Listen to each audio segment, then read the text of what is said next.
Welcome back અને આગળ વાત કરીએ છોટાઉદેપુરમાં પણ સંદેશ ન્યૂઝના અહેવાલની અસર જોવા મળી છે।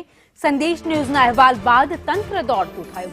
તાત્કાલિક બ્રિજની પેરાફીટ ફરીથી રિપેર કરવામાં આવી છે। ટ્રકના અકસ્માતમાં પેરાફીટ તૂટતા હાલાકી લોકોને પડતી હતી। પસાર થતા વાહન ચાલકોને અકસ્માતનો ભય સતાવતો હતો।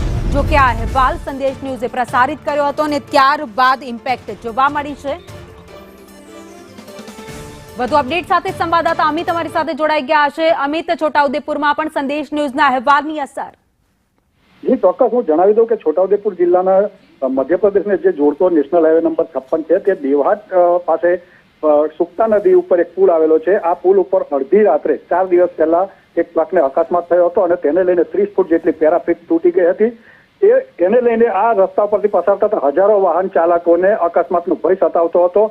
આ અંગેનો અહેવાલ સંદેશ ન્યૂઝ દ્વારા 2 દિવસ પહેલા પ્રસારિત કરવામાં આવ્યો હતો અને તેને લઈને વહીવટી તંત્ર દોડતું થયું હતું અને તાત્કાલિક કામગીરી શરૂ કરવામાં આવી હતી।